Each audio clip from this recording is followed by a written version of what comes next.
বন্ধুরা, আজ আমার জীবনের অনেক বড় দিন।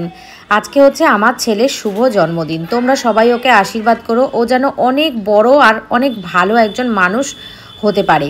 তো তোমাদের শান্টুকে তো তোমরা অনেক ভালোবাসা দিয়েছো। তো তোমাদের শান্টু, তোমরা সবাই জানো যে তোমাদের শান্টুর আজকে 17 কমপ্লিট হয়ে 18 পড়লো। ওর আজকে 17 বছরের জন্মদিন। তো আমরা সেরকম কিছুই অ্যারেঞ্জমেন্ট করিনি। আমি আমার শুধু দিদিকেই ডেকেছিলাম যে দিদি তুই আসিস সন্ধ্যাবেলা। আমার ছেলে অত কেক টেক কাটা অত পছন্দ করে না, মানে ওই সমস্ত ব্যাপারে ইন্টারেস্টেড নয়। ওই যে থালা সাজিয়ে খেয়ে দিলে বাচ্চারা খুব পছন্দ করে, সেই সবও খুব একটা পছন্দ করে না। তো সেই জন্য ওর জন্মদিনটা নিয়ে আমি খুব একটা এক্সাইটেড, মানে মন থেকে থাকি যে আজকে আমার ছেলের জন্মদিন, আমি প্রথম মাতৃত্বের স্বাদ পেয়েছিলাম, এইসব বিষয়গুলো আমি ফিল করি। কিন্তু আমার ছেলের জন্মদিনটা নিয়ে একদমই মানে ওরকম ব্যাপারটা নেই ওর মধ্যে। তো যাই হোক, দিদিকে ডেকেছিলাম, দিদি এসেছিল, আর সুমি, উজ্জ্বল, মৌ, ওরা সবাই আমাকে সারপ্রাইজ দিয়েছে। আমি কিন্তু জানতাম না ওরা আসবে, কারণ আমি যেহেতু ছোট করে অনুষ্ঠান করছি সেই জন্য কাউকেই আমি বলিনি। তো ওরা চলে এসেছে, আর সুমি এসে বলছে শান্টুর জন্মদিন আর আমরা আসবো না, তাই কখনো হয়? তুমি বলো আর না বলো তাতে আমাদের কিচ্ছু যায় আসে না, আমরা তো চলে আসবোই শান্টুর জন্মদিনে। তো চলে এসেছে, ভীষণই আনন্দ হয়েছে, ভালো লেগেছে। আর যা খাবার আমি রান্না করেছিলাম তাই আমরা সবাই মিলে ভাগযোগ করে খেয়েছি, নতুন করে আলাদা করে আর কিছু আমি ওদের জন্য রান্না করিনি। তো করেছিলাম অনেক কিছুই, চিকেন করেছিলাম, চিংড়ি পটল করেছিলাম, তারপরে কাতলা কালিয়া করেছিলাম, আর ডাল তো আমার থাকবেই, ডাল, চাটনি, দই মিষ্টি। যেহেতু আজকে একটা শুভ দিন, শুভ অনুষ্ঠান, সেই জন্য দই মিষ্টি তো থাকেই আমার ঘরে।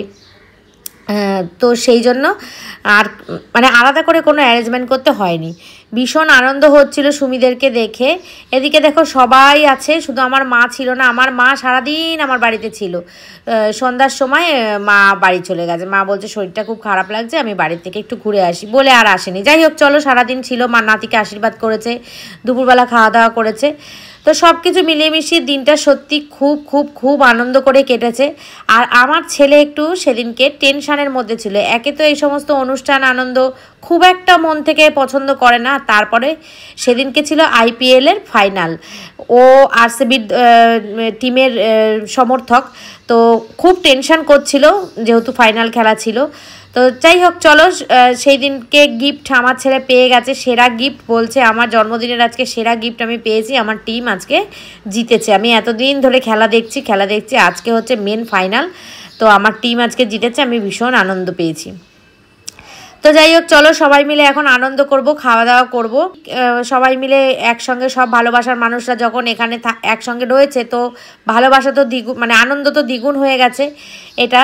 আর উজ্জ্বলের জন্য একটুখানি খারাপ লাগছে, যেহেতু ওর একটু শরীরটা অসুস্থ। তোমরা তো সবাই মোটামুটি জানো ওর শরীরটা একটু খারাপ, মানে শরীরটা খারাপ বলতে ওর একটুখানি পেটের সমস্যা দেখা দিয়েছে, সেই জন্য ওর খাওয়া দাওয়া টোটাল মানে অফ আছে, ও একটু ডায়েটের মধ্যে আছে। তো আবার যখন সুস্থ হবে নিশ্চয়ই খাবে। তো ওর জন্য আমি একটুখানি চিকেন স্টু আর রুটি করে দিয়েছিলাম। তো খারাপও লাগছিল, কিন্তু কিছু করার নেই, একটা মানুষ সুস্থ থাকতে হলে অনেক কিছু তাকে স্যাক্রিফাইস করতে হয়। তো সেই জন্যই চলো এদিকে এবার খেতে দিয়ে দেবো। আর শুরু হয়েছিল বৃষ্টি, ওরে বাবা কি বৃষ্টি, কি বৃষ্টি! সারাদিন খুব গরম দিয়েছিল, কিন্তু সন্ধ্যার পর থেকে বৃষ্টি শুরু হয়েছে, আর কারেন্ট চলে গেছে। কি মানে একটা অবস্থার মধ্যে পড়েছিলাম। কিন্তু যাই হোক, সবাই একসঙ্গে ছিলাম, সবাই খাওয়া দাওয়া করেছি, আর খুব খুব খুব মজা করেছি, আনন্দ করেছি।